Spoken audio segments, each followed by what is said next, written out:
L'histoire de la reine africaine Hablapoku, qui sacrifia son fils unique pour son peuple. L'Afrique est un continent riche en histoire, légendes, marqué par les épopées de nombreux héros et héroïnes au destin fabuleux. Ces hommes et femmes d'influence ont joué des rôles clés dans l'histoire et la culture africaine, transformant souvent ces figures illustrent la richesse de l'histoire africaine, chacune apportant sa contribution unique en façonnant l'identité culturelle et politique du continent. Elles sont une source d'inspiration et de fierté pour de nombreuses générations en Afrique et ailleurs. Parmi eux, il y a la reine Hablapoku, qui a marqué le XVIIIe siècle par son rôle prépondérant dans l'affranchissement de son peuple. Elle est une légende bien connue en Côte d'Ivoire. Son histoire est aussi celle d'une partie du peuple Ashanti qui couvre les 2/3 de l'actuel Ghana. Née princesse de Kumasi, Ghana, vers les années 1700, la reine Hablapoku, fille de Nyaku Kosiamoa et sœur du prince Daaku, est la nièce d'Osei Kofi Tutupri, un roi redoutable qui fut le cofondateur de l'empire Ashanti.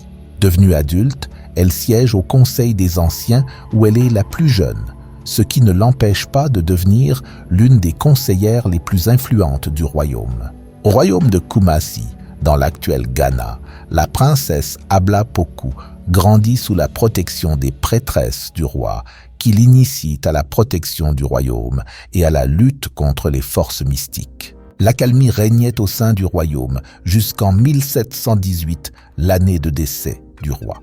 À la mort du roi Osei-Tutu, son neveu lui succéda sur le trône en vertu de la loi matrilinéaire, c'est-à-dire la loi de succession par lignée maternelle. En effet, chez les Ashanti et les autres peuples Akan, l'enfant issu de la sœur d'un roi défunt a plus de chances de succéder à ce dernier que l'enfant d'un frère dudit roi. La succession au trône entraîna des querelles et une guerre farouche entre Daaku, le frère d'Hablapoku, et son cousin Opoku Ware, battu dans la course au trône par Daaku. Dans cette lutte fratricide engagée dans la capitale du royaume de Kumasi, Kongwe Bian, ancien guerrier pratiquant la sorcellerie, en profitera pour fomenter un coup d'État et tuer l'héritier légitime du trône, le prince Daaku Frere de la princesse Hablapoku. Représentant un sérieux obstacle à l'ascension de l'ancien guerrier Kongwe Bian, Hablapoku sait le terrible sort qui l'attendait si elle restait, car n'ayant plus de frères et unique défenseur. Protégée par une tribu de fiers guerriers, mais également de nobles à sang royal, les Lefaafwe s'érigèrent en dernier rempart de la famille royale. Elle se vit dans l'obligation de quitter clandestinement le royaume. La princesse s'enfuit donc vers le nord-ouest avec sa famille, ses serviteurs, ses soldats fidèles et tous ceux du peuple qui se reconnaissent en elle ou en feu son frère, le prince Daaku. Après de longs jours et de longues nuits de marche, à la recherche d'une terre d'accueil, le peuple qui avait été contraint de quitter, d'abandonner ses plantations et sa lagune poissonneuse, trouva refuge près du fleuve Comoé, situé entre la frontière du Ghana et de la Côte d'Ivoire. Dans leur fuite, ils décidèrent de traverser le fleuve de la Comoé. Selon la légende, la reine Hablapoku et ses partisans se retrouvent bloqués dans leur fuite par le fleuve mugissant de la Comoé, barrière naturelle entre leurs anciennes terres situées dans le Ghana actuel et le territoire devenu aujourd'hui Côte d'Ivoire, dont le niveau a monté en raison des pluies hivernales. Or, les poursuivants sont à leur trousse à seulement quelques kilomètres. Après quelques instants de répit, la reine constata que le fleuve était infranchissable car bien trop agité, la menace se faisant de plus en plus proche. Elle se tourna vers son devin afin d'interroger le génie de l'eau. Comme d'habitude en pareil cas, les chefs consultent l'homme qui représente le pouvoir d'interprétation des volontés invisibles.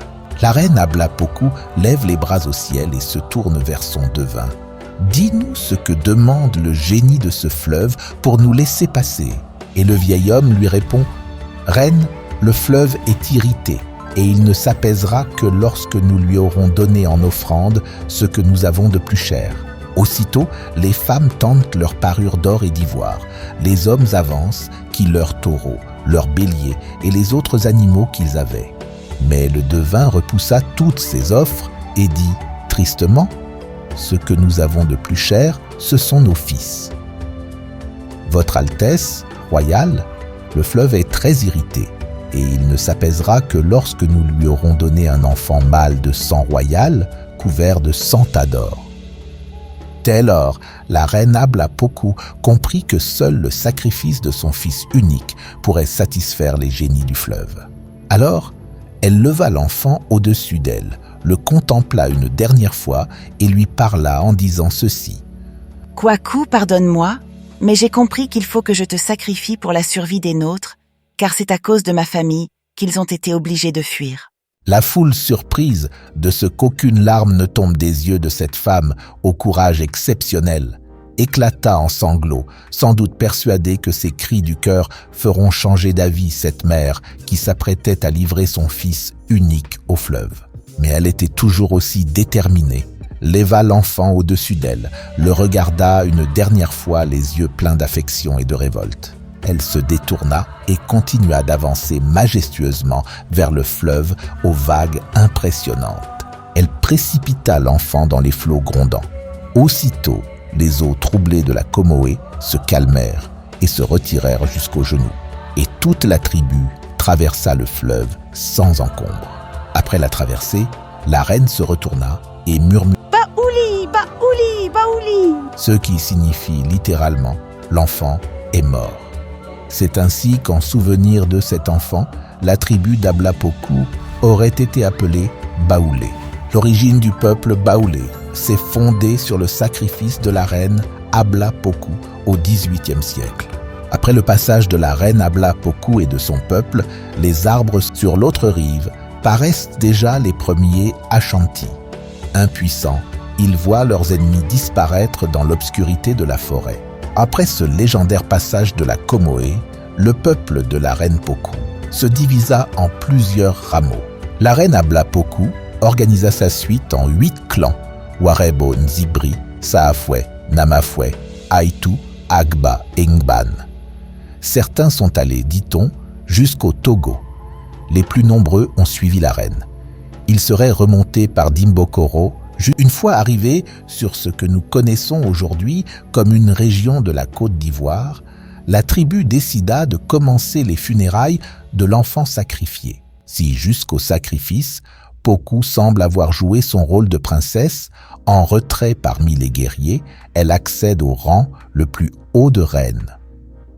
Ce n'est plus seulement l'inspiratrice de l'Exode.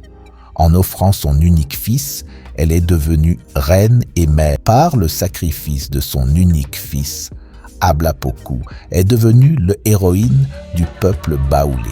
L'enfant, par son innocence et sa pureté d'âme, en offrant son enfant, elle est devenue reine et mère de tout un peuple. Cet acte de bravoure et de don de soi a fait d'Hablapoku une figure importante de l'histoire des peuples de Côte d'Ivoire. Aujourd'hui encore, la reine Hablapoku reste l'une des figures les plus emblématiques du Ghana et de la Côte d'Ivoire. Du Ghana à sa terre d'exil de Côte d'Ivoire, la reine Hablapoku reste aujourd'hui célébrée dans la littérature orale et écrite africaine. Une héroïne est une femme courageuse qui a de l'élévation et de la noblesse dans les sentiments, dans sa conduite.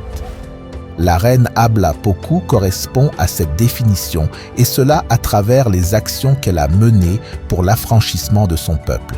La reine Hablapoku est à la fois une figure historique qui a réellement existé et l'une des grandes figures des mythologies d'Afrique de l'Ouest, via les légendes qui se sont formées à partir de sa vie. La reine Hablapoku mourut vers 1760 dans le petit village de Niamonu, près de Bouaké, qui conserve encore aujourd'hui le siège rond de la reine ainsi que des objets sacrés, tambours, sièges et armoiries. L'histoire de cette reine courageuse et déterminée sert à comprendre la notion de sacrifice qui, au travers de cette légende par la transmission orale, traverse les frontières depuis des siècles. Ce film a été réalisé par Seicha TV, Que pensez-vous de ce film? Laissez-nous vos commentaires, s'il vous plaît. Merci de vous abonner, d'aimer, de commenter et de partager, s'il vous plaît.